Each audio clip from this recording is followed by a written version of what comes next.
Shalom Bapak dosen dan teman-teman, saya dari kelompok 11 akan mempresentasikan hasil kerja saya mengenai etika relasi karyawan dan perlakuan adil. Dasar-dasar etika dan perlakuan adil di tempat kerja. Yang pertama ada etika. Etika adalah prinsip-prinsip tingkah laku yang mengatur seorang individu atau suatu kelompok. Prinsip-prinsip yang digunakan orang untuk memutuskan bagaimana tingkah laku mereka seharusnya.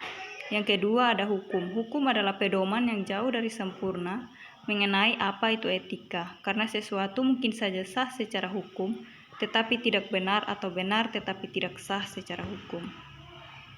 Perlakuan tidak adil dapat menyebabkan yang pertama merusak semangat, yang kedua meningkatkan stres, yang ketiga membawa pengaruh negatif bagi kinerja.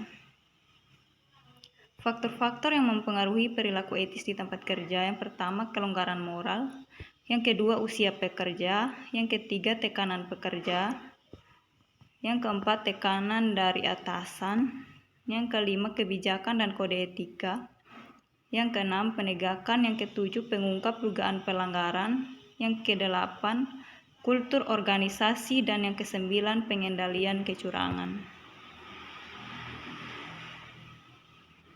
Hal-hal yang dilakukan karyawan dalam mengelola perilaku etis di tempat kerja. Yang pertama, perilaku etis dimulai dengan kesadaran moral dalam suatu situasi. Yang kedua, manajer harus mempengaruhi etika karyawan dengan cara menanamkan norma-norma kepemimpinan, sistem imbalan, dan kultur yang tepat secara hati-hati.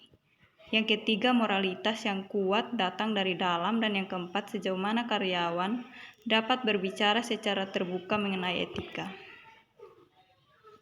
Mengelola relasi karyawan.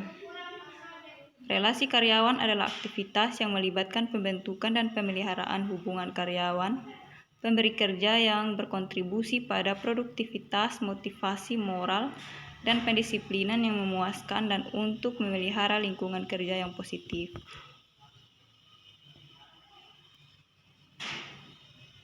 Ada beberapa bagian sistem saran karyawan yang efektif, yaitu yang pertama dukungan staf senior, yang kedua proses yang sederhana dan mudah memberikan saran, yang ketiga proses yang kuat untuk mengevaluasi dan menerapkan saran, yang keempat program yang efektif untuk mempublikasikan dan mengkomunikasikan program tersebut, yang kelima program yang berfokus pada sasaran organisasi kunci.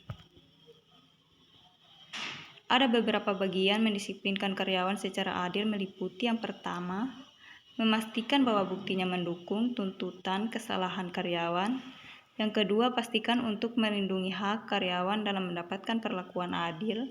Yang ketiga, berikan peringatan yang memadai kepada karyawan mengenai dugaan kesalahannya. Dan yang keempat, lakukan